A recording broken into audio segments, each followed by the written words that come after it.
Good afternoon, everybody. Thank you for joining us this afternoon, officially now, Friday afternoon. I'm Alex Chisnell from the Festival of Enterprise. As always, those of you who are regular viewers here, thank you for joining us again. I'm joined today by Mark Martin. Mark, how are you doing and where are you today? I am fine, thank you. I am in London and it is baking hot. I bet it is. It's hot enough here on the south coast, but we've got a nice little breeze coming through my window here. Well, normally they say hot, so I got to leave soon. That's the real joke. Very good. Well, thank you. I can see we're literally covering the whole country. We've got Olga in Edinburgh, down to Karen in Windsor, Jill in Solihull in the West Midlands. So we're literally covering the whole country between me here in Poole in Dorset on the south coast. I think we just need someone from Cardiff and someone from Dublin, and we'll be good to go. But look, thank you all for joining us.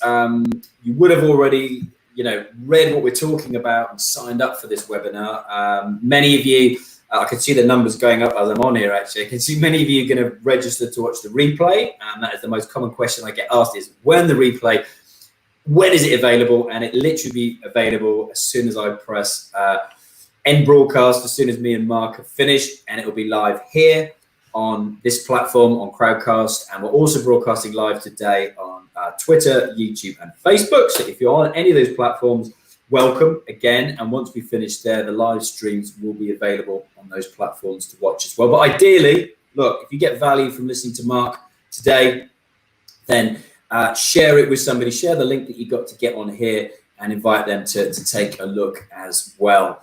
So we are talking about staying productive and motivated post COVID-19.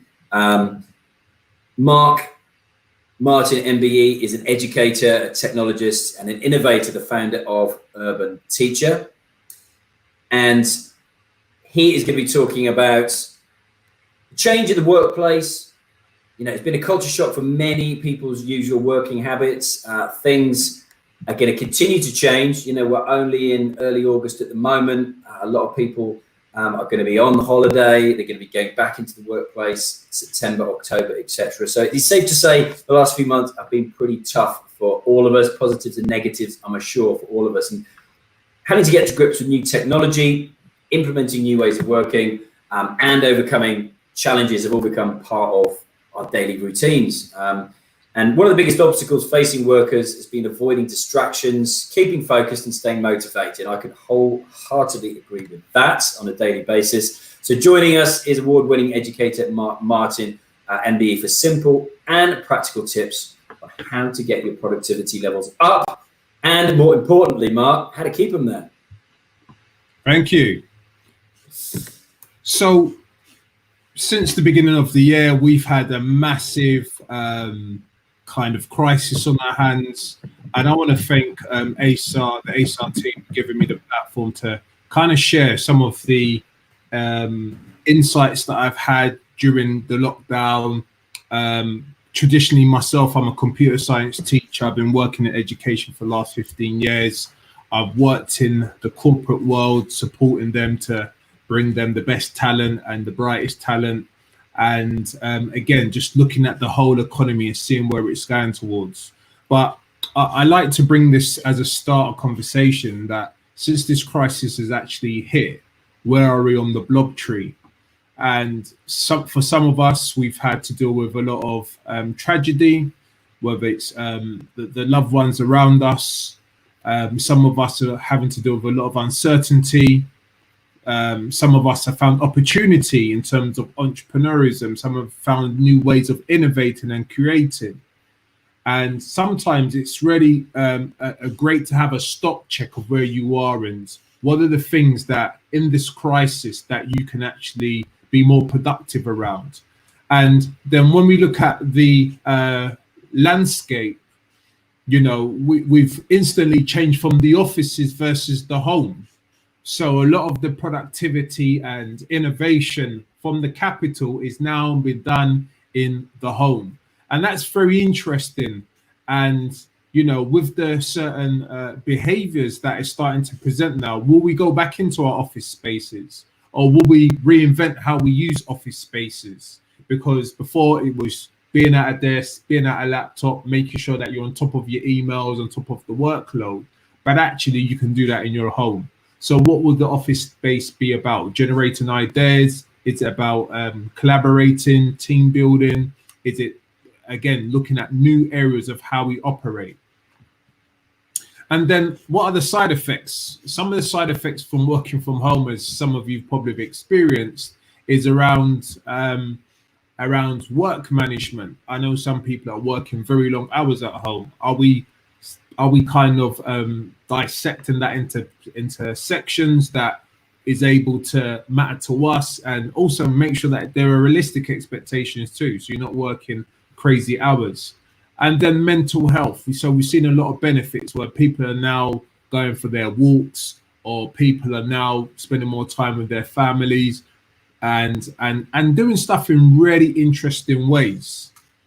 And before, when we looked at our inner city areas, it was becoming smart. We was going into this whole phase of smart cities, where going into a supermarket, you've got touch screen, you've got touch and swipe as soon as you go into like a fast food restaurant, and then when you go into public spaces, you can charge your phone, connect to Wi-Fi, and so forth. So a lot of our landscape was becoming automated in a certain sense. And I think that with this whole crisis now, it's kind of, powered ahead of where things are going towards. And where do we see our role in that? Where do we see us as individuals? Where can we become productive? Where are the opportunities?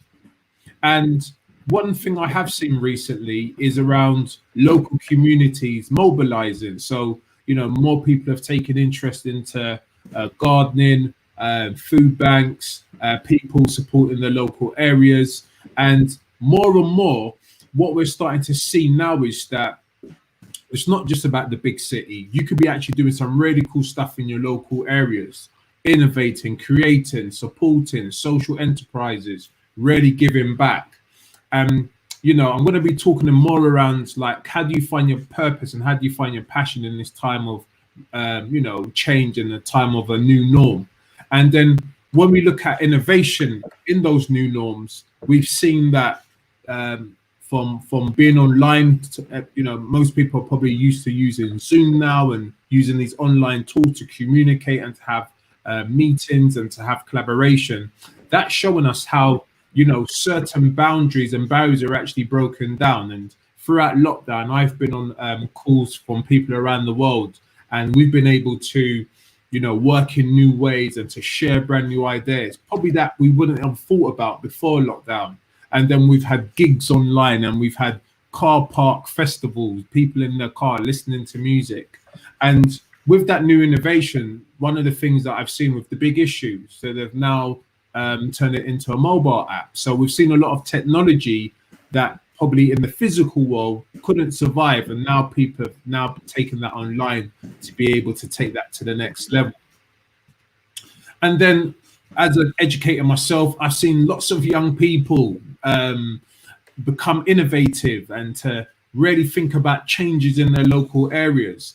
And one of the things that inspires me about young people is that they're not afraid of pushing the boundaries. They are not afraid of doing something new. So during lockdown, we've seen in the young people, whether it's walking to raise money for the NHS, or designing posters, or really challenging social justices like Black Lives Matter, and really thinking about how can we understand COVID-19. So this chap here made an app for COVID-19 where he was web scraping all of the websites around the world to give people a better understanding of how COVID is affecting communities. So we're seeing it more and more, is that wherever there is a challenge or wherever there is a problem in this world, people are coming up with brand new innovation and brand new productivity, which is exciting. And for me, encouraging for what the future holds. And I believe in this concept in terms of when you give people purpose and passion, it equals productivity. So whether you're a leader or a manager of an organization, you need to be giving your colleagues and the people that you work with a sense of purpose. Why are they doing this? It's got to be greater than sitting at a laptop, sitting at a computer, just working 9 to 5. What is it they're trying to solve in this world? What impact are we trying to make? There's so much problems in this world that we're trying to sort out. And I think that then that leads to productivity, that leads to meaningful work. We've seen through reports that millennials now in organizations like to value diversity. They like to have a diverse workforce working around them, probably because they've grown up in a diverse school setting.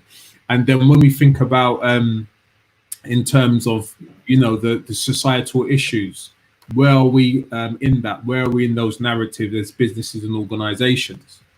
And, you know, sometimes it comes down to your perspective, in the sense that when we do look at opportunities, or when we do look at challenges, what departments are you sitting in? Are you sitting in the micro department where you're so looking at the small, finer details? Are you looking at the macro department where it's like the bigger view, the 50,000 feet view? What are you seeing from that distance? Now, most people say, Mark, you know, where is the right place to sit when looking at perspectives and looking at the current landscape? Sometimes it depends. It depends. You can even be in a meso, which is not in this diagram, where that sits in between. So you understand that happens at the finer ends of society and what happens at the bigger ends. And for me, someone who's been in this space for a long time, I've been able to use a lot of the stuff in schools to bring that to the wider ecosystem. And I will share more about that in this presentation. But one of the things that we face, and you know, whenever you've got an idea, whenever you think that you want to become more productive, there's someone out there to kill that idea. And I've put 77 ways to kill a new idea.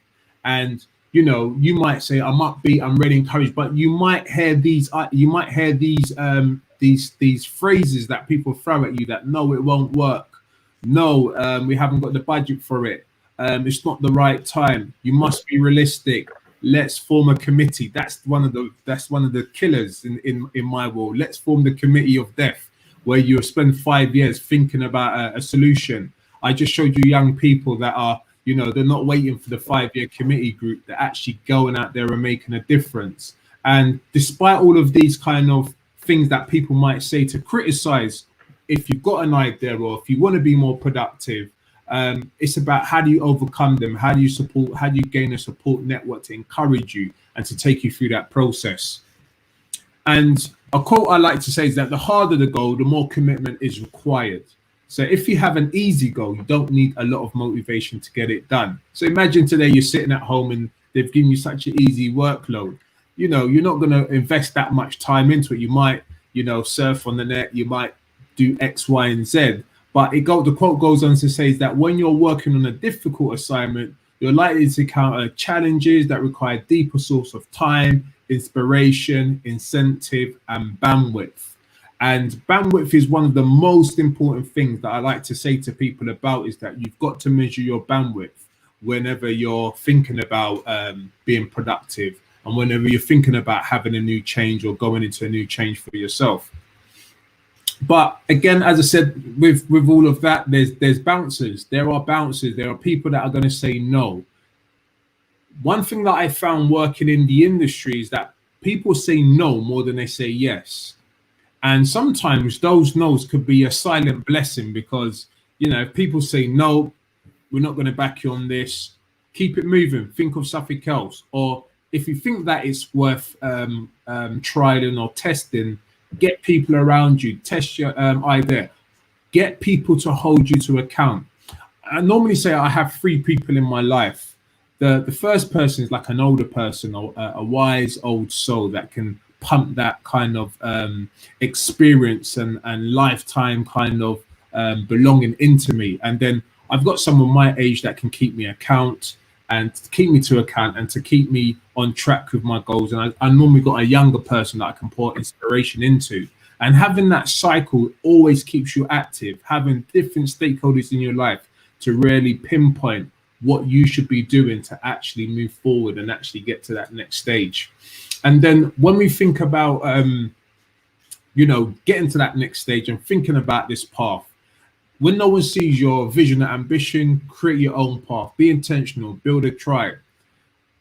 In this world, you know, a lot of the most successful inventions or most successful brands and companies are people that have just rolled up their sleeves and created a brand new role for themselves. And it's difficult because, as I said before, people might laugh at you, people might mock you, people might say, do you know what, it's impossible, put you down on some of those aspirations or ideas that you have.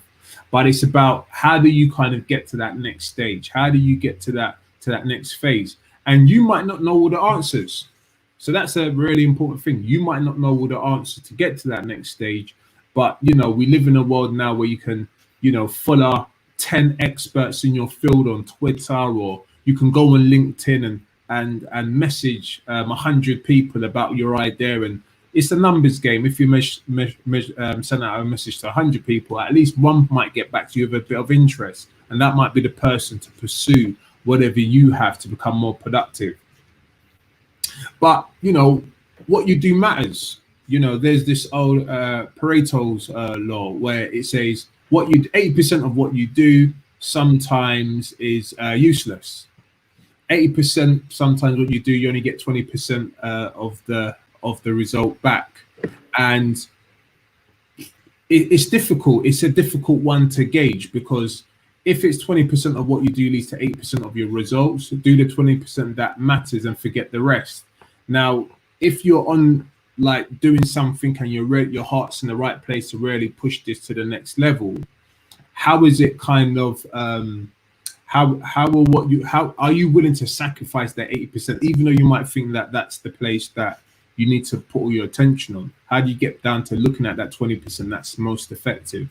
And sometimes I always got to look at and put a roadmap and jot it down, jot all the stuff that what you're passionate down on the paper, and look down, is it giving you the results back? I think sometimes we just get into autopilot mode, where we're just working through different phases and working through different emotions, or yes, I've got the silver bullet, or yes, I've got a certain formula. But actually, what are you doing to think about where's the most effectiveness in my day? What's the most effectiveness in my schedule? Where am I creating the most impact? Where am I creating the least impact? Am I creating impact in the space? Double down on that then. If you're making impact in a space that sometimes you're not taking seriously, you need to take it seriously and start doubling down on that to really empower you to get to that next level. But a wise old soul told me the most precious currency in the world is time. Normally, a couple of years ago, I thought it would be Bitcoin, because I bought one and then sold it again in a very short space of time. But time is the most precious currency. And the way you utilize that time will definitely give you the satisfaction that you're looking for, the benefits and the rewards. And it's really important that, you know, in a time of lockdown, you know, there's so many free courses available. There's so much things that you can do to upskill yourself, get to that next level of whatever your ambitions are. And it's about how you're using that time. Are you using that time to be still? Sometimes you don't have to do nothing, just be still. Understand that sometimes stillness can give you a better clarity in what you want to do and get to that next stage. So what do you need to do to level up? So, you know, we're always on this cycle of, you know, upskilling, reskilling, outskilling, ramp skilling. And where are your weaknesses? Do you need to reskill? Because, you know, we've heard a lot of people now going on furlough, and they might not have a job guaranteed at the end of that furlough. Do you need to reskill? And as I said before, where like I think Microsoft the other day has now released their platform for LinkedIn, so you can go on LinkedIn Learning, or, you know, there's probably other learning platforms out there that are giving us free courses and so forth. What are the things that you need to be upskilling and reskilling? Obviously, I'm going to be biased. I'm a computer science teacher, and, you know, tech is always going to be a thing that, you know, is moving forward. And a lot of companies have approached me recently and said we're shutting down a lot of our traditional tech services and now going towards cloud computing or DevOps or network or cybersecurity. And, you know, if you do a bit of research in the last 3 months, the government have released 2,500 course conversions. So say, like, for example, you wanted to convert your degree or convert your qualifications into cybersecurity, it's much more easier now. So the access and the entry in to a lot of these fields are now becoming more easier than ever. And it's about understanding that. It's about being aware, and it's also about having that kind of perspective that I said before. It's about having the micro stuff that you understand what's happening on a day-to-day, but macro, what's happening in the next couple months.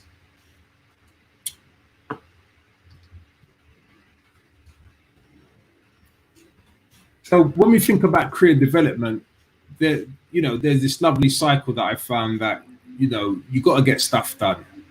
You got to know yourself. And it's interesting. A lot of people don't know themselves in the sense of what's their value, what's their interest, what's the strengths, what's the traits, what's the ambition. What is driving you? Is it about money? Is it about, making a real impact in society? Is it about, learning or being a lifelong learner? What is it that you need to do to enhance yourself? And is it about exploring industry trends? When's the last time you looked at your sector's reports on how things are evolving or things are moving in the sector during COVID? Is it now that, lots of things are enhancing? So, a lot of the things that we're doing pre-COVID is probably being downplayed now. So what is it, the things that need to be upplayed in the sense of where are the opportunities? Where are the things that you need to take action in? Do you need to start gaining some extra experience in certain fields? Do you need to connect with other people in your network? This might be an opportunity to do that. But in terms of that career development, you need to know where you are on that map. And if you don't know where you know on that map, that we live in a social media age where there's lots of career advisors online. There's a company called Career Air that you can tap into. They do fantastic in terms of teaching you about your careers. There's lots of organizations such as this showing you what you need to do to get to the next stage. And one of the things that I found, one of the most life-changing thing that's happened to me as an educator that's able to travel around the world and help education systems and also thought leading computer science space is these 6 kind of profiles of giving. So you might say, Mark, I've got my career sorted. I know where I'm going in life, but there might be some opportunity to give back. And, one expert shares knowledge, coaches teach skills, mentors give advice, connectors make introductions, extra minders show up early, stay late, volunteer for extra work, helpers provide hands, tasks, and emotional support. And I think that if you're in that industry of giving back, of the years of being an entrepreneur or being a successful business, these are some of the great ways to start. And again, throughout this festival, you'll definitely get to be hearing from a lot of different experts, sharing that knowledge. I want to make the world my classroom. I want to be able to make sure that my practices are used all around the world, and the vision I have for my sector goes way beyond just my school. And most people laugh. Again, the bouncers, the people said that's not going to happen. Become a head of year, become a head teacher, do all of the fancy stuff there. But what I found really quickly is that I upskilled myself. So I became an expert teacher for some of the biggest brands in the world, working on really interesting projects. And then I started to teach, how do you teach an amazing lesson in 6 steps? And now we're at the point of publishing a book, probably in the next year or so of that journey. And I put out this kind of Urban Teacher TV that was interviewing some of the best people in my field. And all of these things here were able to, one, improve my branding as an individual, but also give me credibility and give me a sense of ownership of how I can lead my kind of passion and my purpose in the space of education, to now that, I'm one of the most fully teachers in the country, and I lead on a lot of interesting and innovative projects. And here's the proof point. So the first picture here, which is my mouse is on, this was over I think about 10 years ago, where I was talking to 5 people about how education can be transformed with technology. And then now I'm in Serbia, speaking to 500 teachers about how automation and machine learning can change the way we use education and the way we transform education. So here's a proof point to how even myself, being someone speaking to 500 people, it can happen, but you have to be dedicated. You have to make sure that whatever you decide to do, it has to be a passion, so it can lead you way beyond when you have those down points, or when you're coming up and you can't really see the top of the mountain. And most people might say, well, how do I get started? And this illustration is from Educator, and it's about undertake a feasibility. So you might say that, okay, I'm looking at a particular area, a particular industry. Identify the scope. What is the scope of your industry? What is the scope of your skill sets? What is the scope of your profession? What is the scope of the industry that you're trying to get into? Identifying the deliverables. So where are the opportunities to really, make that impact, to really give people the value? Identifying the project stakeholders. One of the best things for me, how I've kind of raised my profile, but I haven't spoken about, is building a real solid network. And I've been able to do that through connecting with going to events, going to like stakeholder events, or going to events where they're talking about the future of education or the future of technology.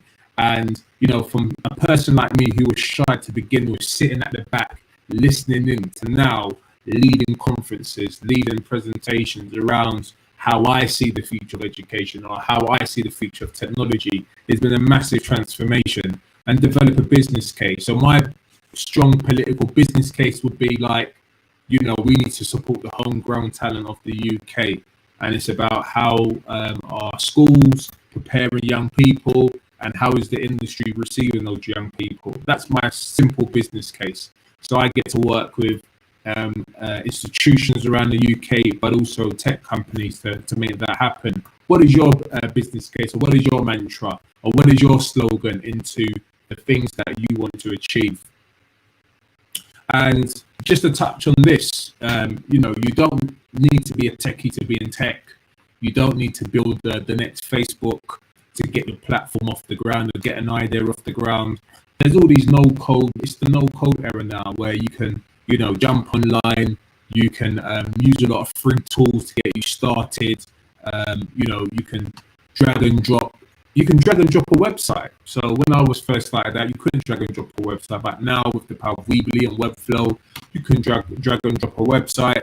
You can get stuff automated through Zapier, where, if someone emails you, you can send them a response email back and a link and a message, and, automation's here. So a lot of the tools that we need to get started, whether we want to build out a platform, whether we want to build an app or some sort of technology to further your passion or your idea, to really solve a problem, the no-code era is here to remove some of those barriers.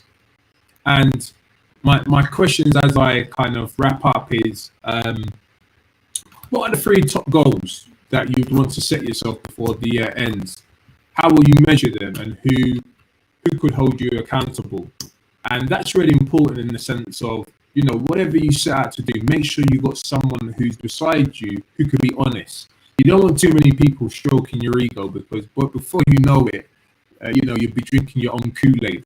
And drinking your own Kool-Aid or marking your own homework can sometimes be a recipe for disaster when you ever take that idea or solution forward. So again, these are some of the things that you need to challenge yourself with. How will you measure them? Some people are not really good at measuring the impact or the productivity they're trying to do. And it's really important that you do measure it and see how you are becoming an agent of change, or you are becoming more productive. You are putting down the so-called, the movie subscriptions, and you want to be more active in what you want to do. And again, just clear goals and making them measurable. People are often motivated by achievement. They judge a goal based on the significance of the anticipated accomplishment. So side note, rewards typically increase for more difficult goals. What's motivating you towards your goals, and how? And the thing about what's motivating you towards your goals, how can you do that over a long period of time? That's the challenge. Just like over the lockdown, I've been trying to learn French, and for the first like 8 weeks, I was hot. Every single day I was on Duolingo learning French. Now there was a decline. Now it's 8 weeks I haven't been using Duolingo, and I'm there like, oh man, what happened to the consistency? What happened to the long-term plan? And again, probably I might have needed the 2 or 3 people around me to say, pick up the Duolingo, put down this, put down that, keep it going. So one of the things that you need to make sure that those goals that you're setting is consistent. It can be done over a long period of time. I'm going to end there. I know there might be a few questions in the chat group, but I will pass it back over to the moderator. Awesome. Thanks, Mark. That was really cool. Really enjoyed it. Thank you. Nice. You alluded to earlier, how did you end up working with Acer then? You worked with a whole bunch of the different tech companies there. How did that come about? Yeah, so Acer reached out to me because we wanted to do some really transformational work in education. So we set up a esports room at my school, because a lot of these young people coming into school boasting about they've got a massive following online playing games. And what I decided to do is, actually, if you look at a lot of young people that play games, they are problem solving, they are working out the biggest problem, sometimes on the level of what society needs, but there's a disconnect. So Acer had the vision and passion, like myself, to be able to set up a games room where we could link it back into the skills that these young people come into school with, and actually saying that, this is what I'm good at in my spare time. Very cool. Very cool indeed. And something you mentioned earlier again, with regards to 6 different profiles of giving, picking up on. Yeah, let's pull that back up. Yeah. Yeah, it's funny. Like when I look at that, like from my own point of view, it's interesting when there's a couple of different ways. I work as a mentor with Virgin Startup, an advisor with Antler, who are a startup generator and global VC connector. So I make introductions. How about yourself? How many of those do you think you can tick? And a kind of bigger question: where do you think the average person should get involved? What would be a first port of call that they could potentially get involved like that? Yeah, so I think I'll be a bit biased. I've been an educator. I probably tick quite a few of them, in the sense that I'm always giving knowledge, sharing skills, and if you go and if you want to get started, you can get started by doing a few YouTube tutorials. If you want to share those skills, if you wanted to support people, you can create a network, whether it's in your organization, set up a group, or you can join groups. So it's one of these things that where do you want to engage it? So you can engage it from obviously doing it at home, doing your own little kind of Q&As, all the way through to like setting up networking groups. But again, what we found, and some of the trends that we found, is that people that are able to give back actually develop themselves in that process of being exposed to more individuals that need that support and help to scale up. Mm-hmm. Yeah, it's interesting period in many different ways, obviously. But my background, I come from the airline industry, and a friend of mine started a podcast probably 7 or 8 weeks ago now, and the upskilling thing came up straight away, because they're obviously, the travel industry is taking a massive hit. There's a massive toll in redundancies, like there is across many industries. But what we didn't expect to see, I suppose, was we started this Facebook group, and literally before you know it, in like 4 weeks, there's like 3,500 people in this group, and like say 55% of them want to find a new job, but 45% of them want to start a new business, which I found really interesting as well. But I think that so there's that percentage, but equally, what came up like the biggest thing was these people realizing or questioning their skills and saying, well, I'm just, this is named the crew, it's not just crew, because people are saying, well, I'm just cabin crew. And it's like, well, look at the bigger picture to that.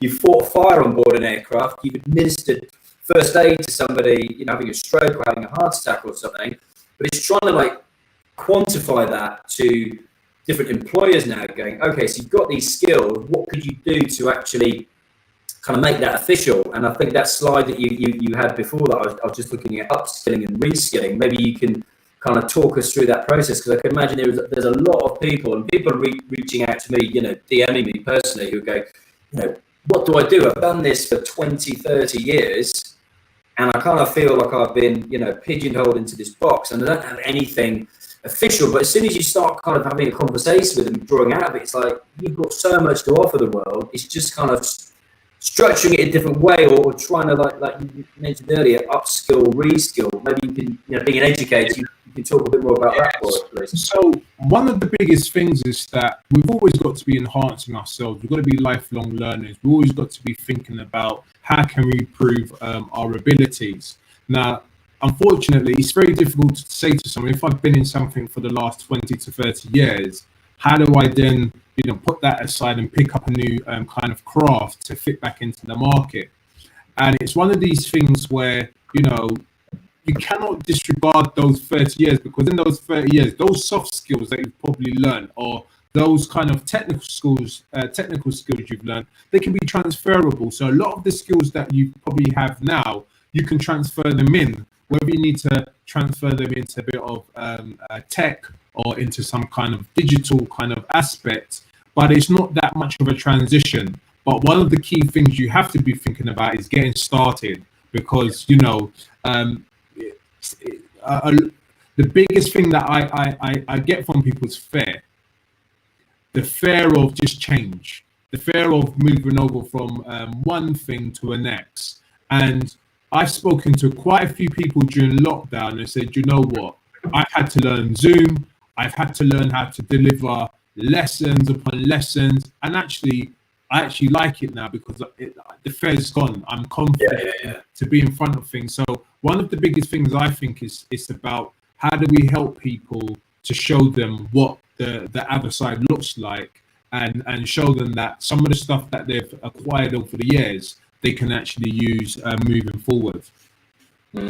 Yeah, and fear is a big one, isn't it? Like we, you know, podcasting is my speciality. We've got this Facebook group called Podpreneur, and I put a survey up, and I think during lockdown, I just started it during lockdown to, again, you know, give something back for free and just helping people impart my knowledge to launch their own podcast, because we all had, you know, suddenly had a bit of time on our hands, and we had about 25 people in like 6 weeks just launch their podcast, and they just said that was the nudge I needed. But still, when you looked at the fact there was, say, 700 people in the group, you're like, there's 95% of you who still aren't doing anything. What is it? And I, you know, put up a poll in there, and it was literally, you know, procrastination. And it was literally like, once you strip that back, as you say, Mark, it's fear. And we did a live stream, I think it was the day before yesterday, and somebody, while we were on, we were just talking about, she was like, you know, I've got my guests lined up, and I just don't have the time to actually, you know, work out the interview questions, buy the equipment, research the guest. And I just said, okay, what is, you know, one step? You need to start. So what is like that big domino that's going to kind of knock all the other dominoes down, and one task that make all the other tasks easier? And literally the hilarious thing was, while we were on this live stream, she went off, came back, and then posted up going, I've just bought a microphone for 40 quid. And I'm like, boom, there you go, you took action. And for a lot of people, it is that. But, you know, from your experience, and I don't know, do you think it's the same for all of us, whether we are a child, a young adult, an adult? Is fear come down to the same kind of things, do you think? There's an old saying that if there was a red button, a kid would press it, and an adult would try and do a thesis study on it or PhD on it. I think as we get older, we're more risk, you know, we kind of calculate our risk in terms of pressing that red button. But I think society's changing. Society's changing a lot of the norms, and you know, there's a generational dialogue that needs to happen in the sense of how we traditionally do stuff, and what does it look like going forward. And more now, what we're seeing, and this is for me really exciting, is innovations being birthed, brand new innovations being birthed, because people are looking at a situation differently compared to how we've usually looked at the situation. And I think that if we're, especially in the entrepreneur space, especially in people setting up businesses, we're starting to see now that most businesses have a sense of social kind of impact element to it. So no matter if you're a startup all the way through to like an SME to a massive organization, there is this thing around strong presence of, social give back and also helping the people within the organization, whether it's from startup to big organizations, be themselves. Because one of the biggest things that I've seen in startups all the way to big organizations, if you can't be yourself, then your productivity is not going to be the best in that organization. So you'll set up things outside of the organization as a supplement, but you can't bring that back in. So apart from building the best tools in the world, you can sit in a lot of organizations that they've got these kind of groups that are catering for everybody's needs. Yeah. No, really good answer. And I love you mentioned earlier like the committee, and I just thought I saw, funnily enough, I think it was Dion Dublin, like former Coventry Man United footballer, during the Black Lives Matter when that first got raised again, and he was just like, oh, here we go, it's named on T-shirts again, and then there'll be the committee. Can we actually take some action now and actually do something about it? It was that kind of resonated with me a lot. And interesting, like you said, I like that when the kids would press the button, the adults would do a thesis on it. Very true. And also another one a few people have mentioned here is time. Like you say, for me, it is the most precious thing to me, and something that seems that you're doing. Again, most people, for me, it seems to be, we've all got the same amount of minutes, hours in a day, the same amount of days in a week, etc. But it's prioritizing what you do with that time. And if you don't have enough time, it's maybe leveraging somebody who does have the time instead. And I've seen yourself with personal branding and urban teacher. And by the way, connected with you on Instagram and LinkedIn whilst we've been on here. I think you make a really good guest for our podcast. But how have you gone about doing that yourself? Have you looked at, again, leveraging your time, because you're clearly a busy man, and getting help from other people who've got expertise in other areas to kind of help you do that and enable you to, speak in these amazing locations and stuff like that? Yeah, so one of the biggest things I find with humans is that we're not really good at sharing and delegating stuff. We feel that we can do it ourselves. And what I've realized is that in this world, there's always someone better than you at something. Yeah. So you're not even trying to compete in that type of stadium, because, and a lot of people say, well, Mark, I don't want to produce something because someone else is doing it or someone else has got the idea. But to execute on the idea is a totally different ball game. So if I gave everyone all my secrets to, education and so forth, you could probably have that, but to execute upon that, that's going to take a lot of time to do. So in terms of the way we kind of look at ourselves, and we look at our kind of ecosystem, that's a major and important word, our ecosystem. Who is in that? Who are the different stakeholders in our ecosystem from one end to the other? And I've been really fortunate where over the years, it's taken me 5 years to build this ecosystem. You don't build it overnight, unless, here's a quick tip for people, you go on Twitter, you create a Twitter list and you follow all of the most influential people that inspire you, and you just analyze them for 6 months. Don't do nothing, just analyze them for 6 months. And that's what I done. I analyzed those influential teachers that were the best in the world, and I analyzed them for 6 months. I started to tweet out something similar, and then before you know it, I'm up in the rankings too, because I'm with a genuine kind of approach. I've been my authentic self, especially in this day and age where we're post-truth. You've got to be real to what matters to you and to stand up for things that matter to you. So these are kind of the things how I've built that brand out and been able to really leverage that across the industry as being an authentic and genuine voice. Yeah, and I think you're right, because if you're just going to go out and take somebody's content and literally just put the same stuff out. It's not authentic. You're going to get found out pretty quickly, aren't you? Because everything is out there now. You can't get rid of it. We've all got a digital footprint. But if you actually, take that and put your own slant and your own life experiences in that, then you'll find soon enough that people resonate with that. People will, follow you, will consume your content, etc. Really interesting to see. And for you then, I kind of spin this around, clear measurable goals. What are some of your goals to finish off the rest of the year, would you say, Mark? So I was doing a podcast on this last night, and I was saying, we've still got so much of the year to go. We're in the 8th month of the year. We've still got 4.5 months to go before the end of the year. So we've still got plenty of time to still smash the goals that we might have set in January. Yeah. We might have had a few roadblocks, but there's plenty of time to kind of, recalibrate now, take a step back and go again. What kind of, goals do you set yourself now before the end of the year? Great question. So one of the goals that I've set myself from the beginning of the year is how, we can bring homegrown talent that in a city to opportunities that exist. So it's not the fact that our young people don't exist, it's the opportunities sometimes are very hard to see. And when before COVID, we were doing some really great projects around getting those young individuals to work on local-based problems. And then as soon as COVID hit, we had to postpone a lot of those initiatives. And what we've seen over COVID is that I've kept the conversation going by connecting with those stakeholders and still planning ahead that once we get out of lockdown, we need to see more homegrown talent doing amazing stuff within the local areas. As I've shown in my presentation, they're existing, doing some amazing stuff. So that was kind of my overarching personal goal. But in terms of like a personal self-development goal, I need to be reading a lot more than what I do. I need to be reading, still learning that French that I said in my presentation, and basically keeping that spirit of lifelong learning. It's difficult to do because, like I said before, it's time. It's like, man, especially for people that are who run their own businesses.